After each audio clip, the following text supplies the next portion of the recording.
10:45 de la noche, 9:45 en las Islas Canarias. Juan Ramón Rayo, profesor de la Universidad Francisco Marroquín. Muy buenas noches. ¿Qué tal? Buenas noches. ¿Cómo estamos?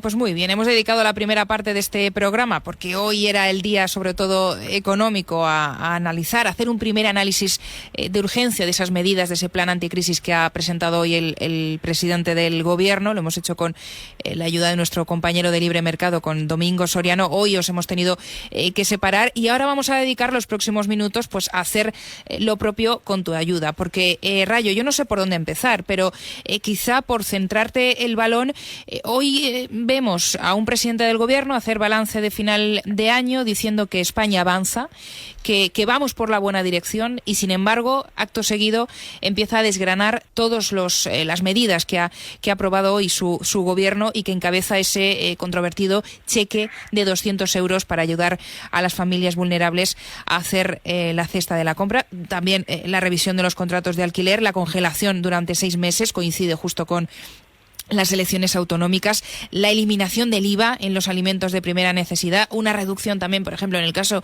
del aceite y de la pasta. Yo no sé si esto tiene mucha coherencia o si estas ayudas son muy largas y tenemos pocos minutos, pero yo no sé con cuál te quedas tú o cuál te parece a ti a lo mejor la más sorprendente, teniendo en cuenta el discurso que hoy hemos escuchado del presidente del Gobierno. Bueno, a ver, si por ejemplo analizamos el asunto del IVA de los alimentos o incluso de ese cheque de 200 euros, de entrada hay que decir que son medidas que constituyen una derrota de una parte del Gobierno. El objetivo de una parte del Gobierno con respecto a la subida del precio de los alimentos era más bien establecer controles de precios. Eso afortunadamente no ha llegado a ocurrir. Habría sido un disparate absoluto en el caso de los supermercados, que tienen márgenes de beneficio muy estrechos, en contra de lo que mucha gente suele pensar. Lo que puede ganar Mercadona por cada euro que vende, pues ronda los 3 céntimos de euro. Y otros supermercados, por ejemplo el Grupo Día o Carrefour, pueden estar o en negativo o, en el caso de Carrefour, pueden ganar menos de 1 céntimo por cada euro que venden. Ahí no había mucho margen para establecer controles de precios sin generar graves problemas de suministro. Por tanto, se ha impuesto una opción que desde un punto de vista socialdemócrata tiene más sentido, que es repartir un cheque para compensar la pérdida de poder adquisitivo que hayan experimentado determinados grupos de ciudadanos, en este caso los que tienen rentas relativamente más bajas, y por otro bajar el IVA de los alimentos, o al menos de algunos alimentos, que es una propuesta que había formulado, no lo olvidemos, es verdad que era más ambiciosa, pero que en sus líneas generales había formulado previamente el PP, y el PSOE le había acusado de populismo fiscal por proponer rebajar el IVA, ¿no? La rebaja del IVA pues no tiene por qué ser mala noticia, salvo porque España está muy endeudada y, claro, si bajamos impuestos y no recortamos gastos, seguimos en la misma dinámica de siempre. El cheque pues es una solución claramente menos mala que establecer controles de precios, pero aún así, sobre todo si perpetuamos este modelo, si es un cheque de una vez extraordinario, pues bueno, tampoco irá mucho más allá, pero si nos acostumbramos a que los gobernantes repartan cheques para que determinados, además con carácter más o menos arbitrario en función de la coyuntura, repartan cheques para determinados grupos sociales, pues al final lo que estamos generando son redes clientelares. Estos políticos me dan esta cantidad de dinero y por tanto los voy a seguir votando para que me la sigan dando.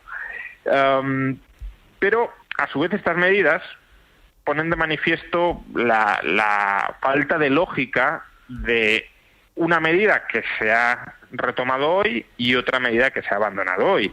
La medida que se ha abandonado hoy es el descuento de 20 céntimos en los carburantes. Sí. Bueno, ¿por qué en ese caso no se bajaron los impuestos, como se hace en el caso del IVA de los alimentos? ¿O por qué no se dio un cheque focalizado a los sectores de la población más humildes? Porque al final bajar 20 céntimos de manera lineal todos los carburantes, por litro de carburante, lo que supone es que también están recibiendo ese subsidio los ricos, que son los que pagan supuestamente impuestos para financiar ese subsidio. No tiene mucho sentido como política redistributiva. Entonces, ¿por qué se hizo esto así? Pues porque en ese momento lo que se quería no era, en contra del discurso oficial, ayudar a los más desfavorecidos, sino maquillar las estadísticas del IPC, de la inflación. Y para eso necesitas bajar los precios para todos, no dar cheques, sino bajar directamente los precios con cargo a presupuesto, que es lo que se hizo. Ahora, como ya no es tan urgente eso, pues se abandona esa política y se adopta otra que está más focalizada y tiene más sentido que la que se abandona hoy. Y luego la otra que se prorroga hoy y que no tiene sentido precisamente porque no se adopta en ningún otro lado, es esa congelación de los alquileres. Más bajo de la tasa de paro desde 2008. Hay 500.000 de personas más trabajando que hace un año. 2.300.000 lo hacen con un contrato estable y la temporalidad entre los jóvenes ha caído casi 30 puntos. ¿De verdad podemos presumir de esto?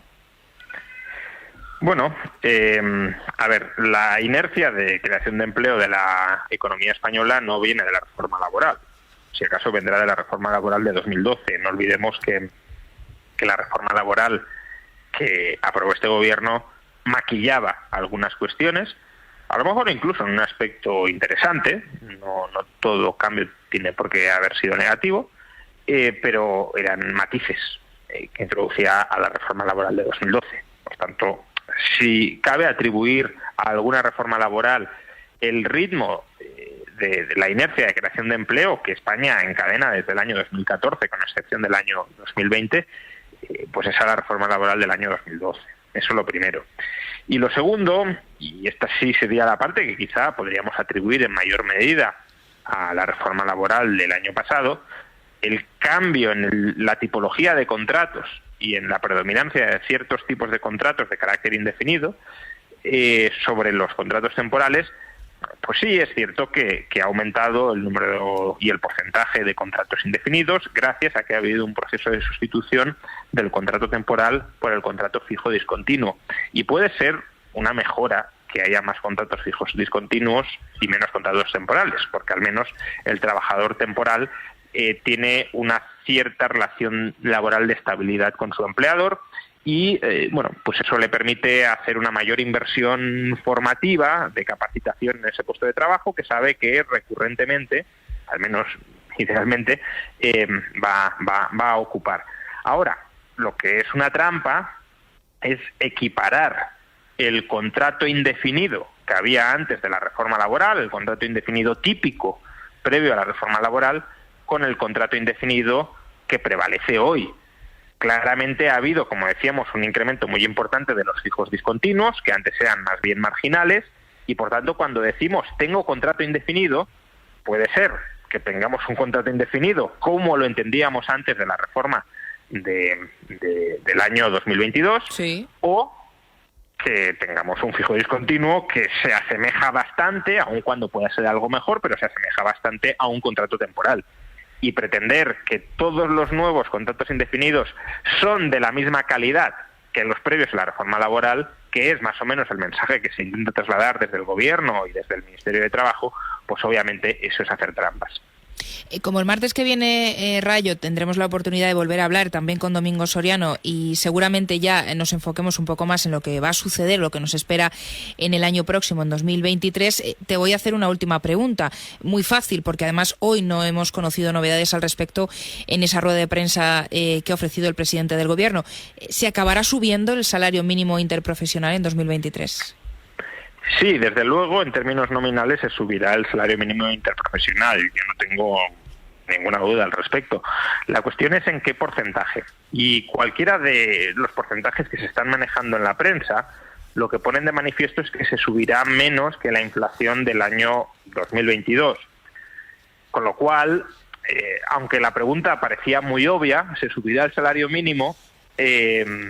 La respuesta ya no lo es tanto. En términos nominales, como he dicho, sin duda se subirá. En términos reales puede que se baje. Y no olvidemos que este gobierno lleva reduciendo el salario mínimo en términos reales tanto en el año 2021 como en el año 2022 y veremos si no también en el año 2023. Es decir, puede que los precios suban más que los salarios mínimos nominales y que por tanto el poder adquisitivo del trabajador que percibe el salario mínimo caiga. ¿Y por qué este gobierno reduce el salario mínimo en términos reales? Pues porque probablemente lo subieron demasiado en el año 2019 y en parte en el año 2020 y ahora estén aprovechando la inflación para recortarlo por la puerta de atrás. Bueno, pues veremos si es dónde está la clave. Juan Ramón Rayo, profesor de la Universidad Francisco Marroquín, muchísimas gracias, buenas noches y hablamos ya la semana que viene, así que feliz año. Feliz año, hasta la semana que viene.